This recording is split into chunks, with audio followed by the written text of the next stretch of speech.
bonjour à tous. Aujourd'hui, deuxième partie de notre série sur la vie secrète des pierres. Et on va vous parler d'un sujet vraiment important qui est le sujet des failles. Alors, pourquoi c'est important le sujet des failles? Parce que ça a eu un impact, une incidence sur notre santé. Ouais, c'est vraiment un point qui est très fort, hein, la faille. Voilà, c'est un point qui est très fort et qu'on peut sentir soi-même dans son corps. Ouais. Donc on va développer ce sujet aujourd'hui, on va vous expliquer qu'est-ce que c'est qu'une faille. On va voir aussi comment la ressentir avec son corps ou avec des outils. Une baguette nouvelle, on va découvrir un nouvel outil de géobiologie aujourd'hui. Après vous avoir parlé dans les épisodes précédents de la baguette de sourcier, de la baguette poisson, le lobe antenne. On va parler aujourd'hui de la baguette coudée, la baguette en L, et vous montrer à quoi ça ressemble et comment la fabriquer facilement. Ensuite, on va retourner voir des bornes pour voir si on trouve des failles sur ces bornes. On verra quel effet ça peut avoir sur notre corps et on verra aussi l'effet que la pierre peut avoir pour transformer l'énergie d'un lieu. Voilà, en gros, le contenu de la vidéo qu'on va vous proposer aujourd'hui. Alors, moi j'aurais une question à te poser, Alain, en premier, c'est qu'est-ce que c'est qu'une faille? Une faille, c'est une cassure de la croûte terrestre qui crée un décalage des strates, c'est-à-dire des couches géologiques. Donc ça fait une fissure dans les couches, une fissure verticale, des fois un petit peu oblique. Et dans cette fissure peut s'infiltrer de l'eau ou pas. Si ça filtre de l'eau et qu'il coule de l'eau en permanence plus bas, on détecte l'eau aussi à cet endroit-là. Et là, on va parler de faille humide. Quand on parle de cassure et de décalage des couches, ça ne veut pas dire que sur le sol, on a un gros escalier qui peut faire quelques dizaines de centimètres ou même quelques centaines de mètres. Non, l'érosion a nivelé tout ça, plus ou moins. Donc on ne le voit pas au niveau du sol. Et ce décalage des couches, on ne les perçoit pas au niveau du sol. On a différentes couches géologiques, différentes strates. Et quand il y a une faille, c'est une cassure de la croûte terrestre qui crée un décalage des strates. Ce qu'on peut percevoir au niveau du sol, c'est un autre type de faille qui sont des fissures dans la roche. Si on est sur un endroit rocheux, bon, il y a des fissures dans la roche qui peuvent aboutir jusqu'au sol, et alors à ce moment-là on les voit, une fissure plus ou moins ouverte, on voit une espèce de gouffre qui descend. Ce phénomène, normalement ça s'appelle une diaclase. Bon, nous on va parler couramment de faille pour simplifier. Donc tout ça, ça a le même effet au niveau de la vitalité, de l'effet sur les organismes vivants qui sont à la surface du sol.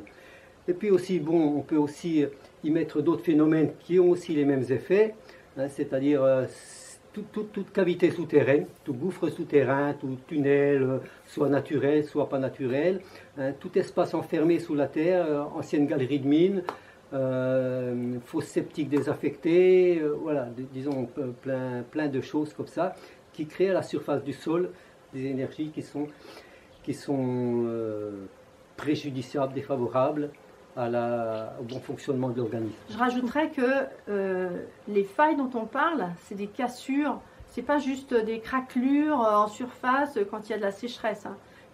Quand il pleut pas, on a des craquelures en surface, c'est pas ça. Donc les failles, c'est vraiment des cassures qui ont eu lieu il y a plusieurs dizaines ou centaines de millions d'années. On peut voir donc ces failles sur les cartes géologiques. Les grosses failles, elles sont montrées sur les cartes géologiques. Et là, sur cette image, vous pouvez voir comment les couches se sont décalées. Les couches, des strates, et qui se sont trouvées poussées. Hein, et du coup, ça a fait des cassures, des grandes cassures. Et ces failles, elles sont connues, elles sont repérées. On ne les voit pas en surface. En surface, on ne les voit pas avec nos yeux. Parce qu'ensuite, il y a eu l'érosion, les couches se sont usées. Hein. Pour savoir où elles sont, ces grandes failles, on regarde sur une carte géologique. Sinon, on ne peut pas le savoir. Hein. Oui, et il y a quantité de failles aussi qui ne sont pas sur les cartes géologiques parce qu'elles sont moins importantes. On a tous les degrés de force dans les failles. On a des petites failles, des moyennes failles, des grosses failles. Donc ce sont celles-ci qui sont sur les cartes, les grosses. Ouais. Donc si vous voulez voir la carte géologique de votre secteur, alors vous pouvez aller sur, il y a plusieurs sites, il y a Géoportail et le site de Infoterre. Et là vous cherchez les couches qui vous intéressent. Donc vous pouvez afficher le cadastre, vous pouvez afficher des couches différentes et donc vous allez trouver la couche qui correspond à la carte géologique. Et là, vous allez pouvoir regarder quelles sont les couches géologiques et où sont les failles dans votre secteur. Aujourd'hui, pour détecter la faille, on va travailler avec des baguettes en L, des baguettes coudées en L. Donc vous prenez simplement du fil de fer de clôture, comme ça, hein, vous en coupez un bout, vous la pliez comme ça, hein, à l'équerre. Et ça peut rester comme ça tourne très facilement, hein, dans la main. Ou alors vous pouvez, si vous avez un bambou, hein, mettre un bout de bambou, hein, vous repliez un petit peu le bout là pour pas que ça saute. Donc, ou alors un tube de stylo. Ouais, pareil. Donc c'est facile à faire. Vous pouvez aussi utiliser des vieux cintres.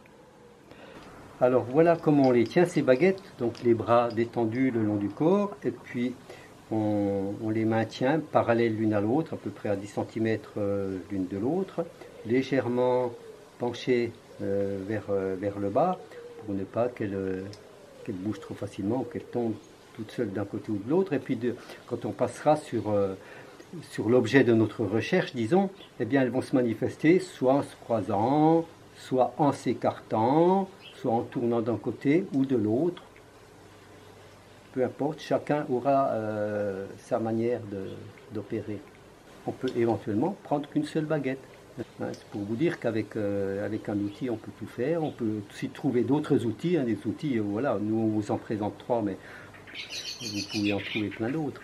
Alors voilà la panoplie des outils qu'on vous a déjà présentés, qu'on utilise en géobiologie. Bon, pour l'instant, on vous a montré un usage spécifique avec l'une et l'autre. On va voir si c'est obligé d'avoir vraiment un outil spécifique pour l'une et l'autre. La question, c'est toujours de se dire, mais comment, avec une baguette, je peux trouver différentes choses? Arriver à croire qu'avec une baguette de sourcier, on peut trouver l'eau, jusque-là, ça va. Mais arriver à croire qu'avec la même baguette, on peut trouver autre chose, là, souvent, il y a des personnes qui bloquent à ce moment-là. Bon, si vous bloquez, ben, c'est pas grave, hein. On peut expliquer en faisant une analogie avec un orchestre. Par exemple, dans un orchestre, il y a des dizaines de musiciens qui jouent en même temps. Et si moi, je veux essayer de percevoir la note qui est faite par exemple, le triangle, hein, et on imagine qu'il y a une petite note qui est faite par un triangle. Alors, comment est-ce que je vais arriver à la discerner dans tout ce brouhaha? Eh bien, je vais essayer de mettre mon attention fine sur la note. J'ai repéré cette note et je cherche cette note au milieu de tout ce brouhaha. Ben, c'est un petit peu la même chose. Quand on est avec les baguettes de sourcier, on sait qu'on cherche l'eau, on sait qu'on cherche la faille. Là, aujourd'hui, on cherche la faille avec les baguettes coudées. Donc, au milieu du brouhaha, de toutes les énergies, hein, parce qu'il y a les énergies des failles, des réseaux géomagnétiques qui sont nombreux, et au milieu de tout ce brouhaha, on va essayer de faire émerger seulement les ondes qui émanent de la faille, comme les ondes qui émanent du triangle, par exemple. C'est la même chose. Hein. Voilà. Peut-être que ça peut vous aider à comprendre comment, avec un seul outil, je peux arriver à percevoir des choses différentes. Ça dépend de la façon dont je vais diriger mon attention fine sur ce que je cherche. On va aller visiter quelques endroits. Alors, je vous propose d'aller découvrir la faille qu'on a vue sur la carte géologique. On ne la connaît pas, en fait. On a vu qu'elle était sur la carte géologique et puis elle est tout près d'un village qui est à côté de chez nous. On va prendre le temps d'aller avec nos baguettes trouver précisément où est-ce que se trouve cette faille. Bien. Allez, on est parti. On est parti.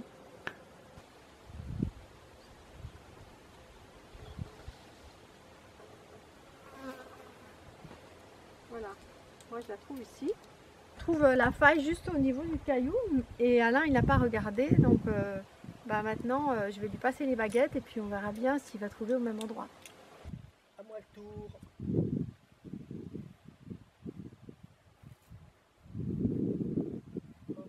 Voilà, c'est là.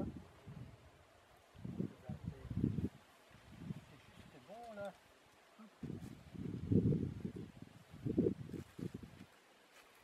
Voilà, donc là on a noté un bord de la faille. Donc cette faille, on a vu, elle a une certaine largeur, hein, c'était déjà pas une toute petite faille.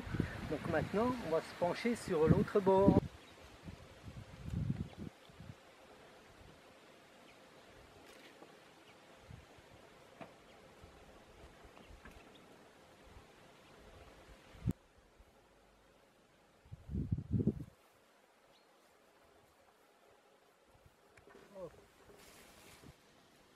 Précis ce que vous faites. Eh bien voilà, on a déterminé la largeur de la faille là. Comme on l'a vu sur la carte géologique, la faille elle va dans cette direction-là, elle traverse la chapelle là, et puis au moins elle ne passe pas dans des maisons d'habitation. Il n'y a pas de maisons d'habitation qui ont été bâties dessus, c'est une chance. Moi quand je passe sur une faille, ça me plombe les jambes, ça me fait un effet dans les jambes, dans les cuisses. C'est comme si ça me coupait un petit peu les jambes. Voilà, c'est ça. C'est pas très agréable comme sensation? Non, non, bah justement, et pour moi c'est très significatif d'une faille. Donc là, je sais que je suis sur une faille. Et puis, voilà, donc, On pourrait dire que tu n'as presque pas besoin d'outils en fait quand tu cherches une faille. Tu peux te promener sur un terrain et puis arriver à la trouver sans avoir besoin de baguette. Oui, si je m'entraîne bien, si je veux, je peux faire ça, oui, oui. Oui, alors toi, est-ce que tu les ressens avec ton corps, les failles? Alors les failles, quand moi je suis sur une faille, oui, je sens ça appuie dans le bas de mon ventre. Et ça fait comme un espèce de poids. Un peu comme si j'avais avalé un poids de 2 kilos, tu vois. J'imagine que tu as avalé un poids de 2 kilos dans ton ventre et tout d'un coup, pof, ça te pèse comme ça sur le bas du ventre. Voilà, c'est ça que je ressens moi quand je suis sur une faille. Et puis une nausée. C'est une sensation qui n'est pas agréable et qui me donne envie de fuir assez rapidement. C'est ça la faille hein, pour moi. Hein. Donc ça va être assez perceptible. Je n'ai pas vraiment besoin d'outils pour sentir une faille. D'ailleurs, quand je prends les baguettes, je m'aperçois que je sens d'abord la sensation de la faille dans mon ventre et ensuite en même temps je vois les baguettes qui s'ouvrent. Donc je me dis ça va, c'est pas moi qui ai fait, c'est pas moi qui ai influencé, c'est d'abord mon corps à parler, ensuite les baguettes confirment ce que je viens de sentir.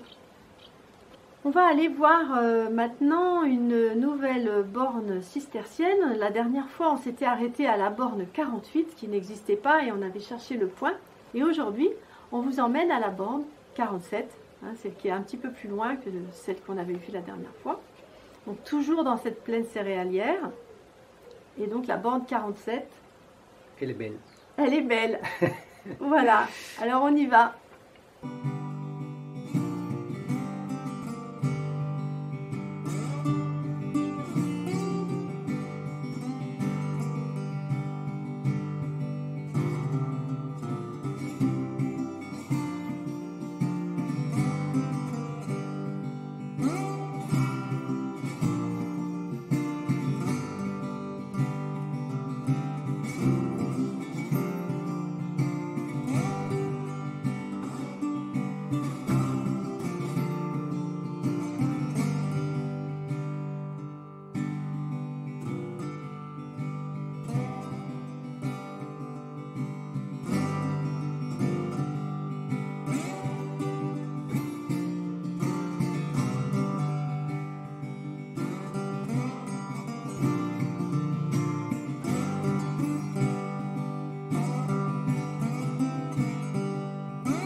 Qu'est-ce qu'on a trouvé sur cette borne 47? Eh bien, on a trouvé un croisement avec un passage d'eau et une faille dans l'autre sens. Ouais. Hein, voilà. Maintenant, on va aller voir une autre borne cistercienne qui se trouve de l'autre côté du village. Donc une grande pierre hein, qui ressemble à celle qu'on a vue dans la plaine céréalière. Donc celle-là, elle est au milieu d'un bois. On va aller voir la borne 11 parce qu'on sait que, pour l'avoir déjà rencontrée, on sait que là, on va trouver une faille. Voilà, alors on vous emmène à la découverte de cette pierre. On va continuer le tour.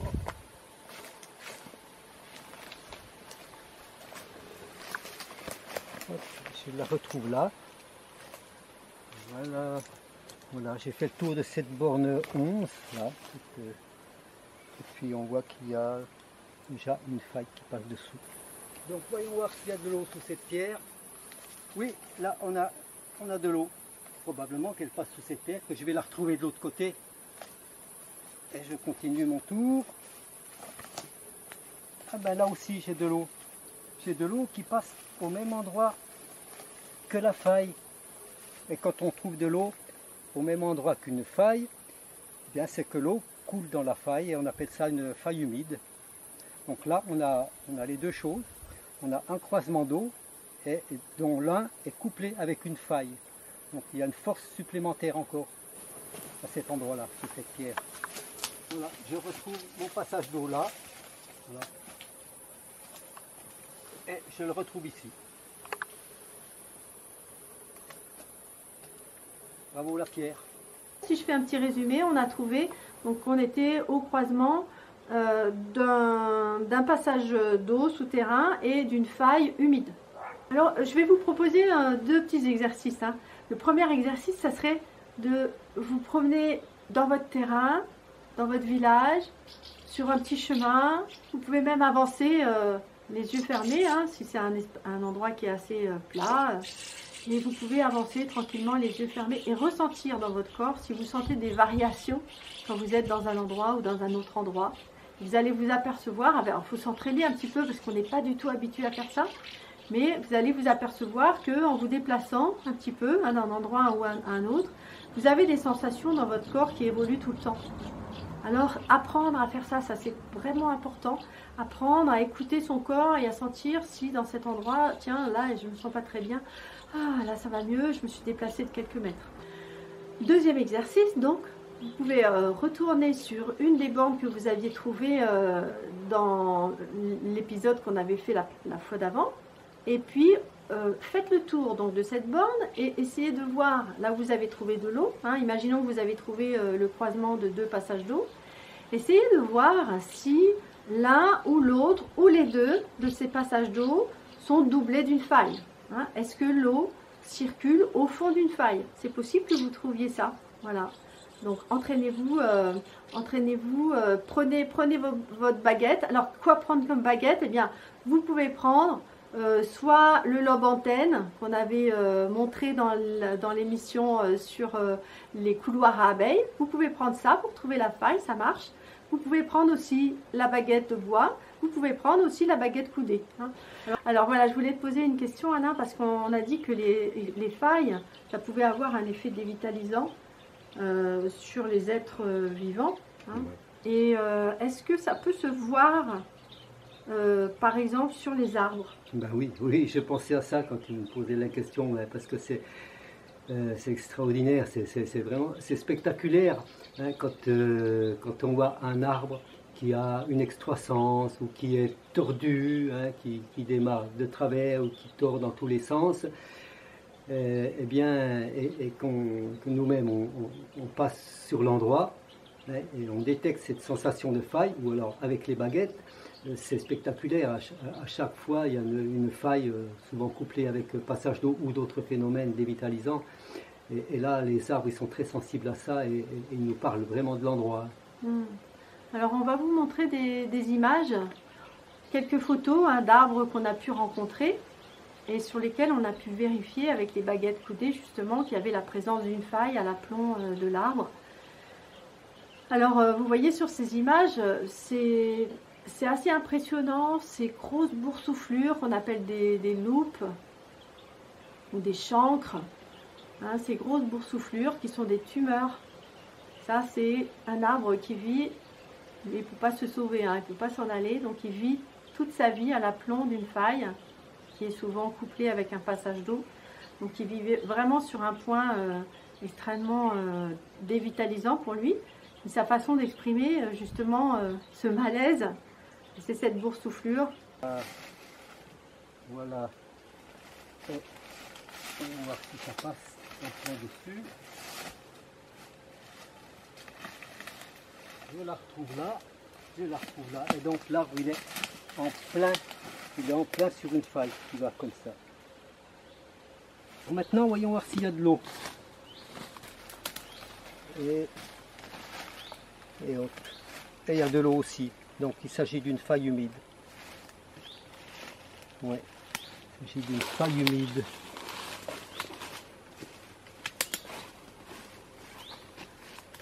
Oui, l'eau est exactement au même endroit que la faille, donc c'est une faille humide. L'arbre, c'est un frêne. Et la plupart des arbres n'aiment pas du tout pousser sur l'eau ou sur les failles. En tous les cas, même si le frêne accepte de pousser sur l'eau, lui, la faille, il aura créé quand même ce problème, disons. Il y a une chose importante à savoir, c'est que quand on habite sur une faille ou quand on stationne longtemps sur une faille, alors ça va avoir des effets sur notre santé, hein, sur le long terme. Alors peut-être qu'il y a des personnes parmi vous, parmi les personnes qui regardent la vidéo, il y a peut-être des personnes qui habitent sur des lieux où une faille traverse la maison, par exemple, hein. Une faille ou une ancienne galerie de mines, ça on va trouver ça souvent dans les cités minières, par exemple. Et donc c'est important, nous on fait la vidéo pour ça aussi, pour vous inciter à être attentif à vos ressentis. Et puis si vous avez connaissance qu'il y a un gouffre pas loin de chez vous, qu'il y a des anciennes galeries, ou regardez sur la carte géologique si vous avez des failles qui sont vraiment sur votre secteur, alors à ce moment-là travaillez là-dessus parce que ça peut avoir des effets sur la santé néfastes. Une faille en soi déjà c'est assez mauvais, mais si en plus elle est polluée, alors à ce moment-là ça va avoir un effet encore plus dévastateur, on va dire.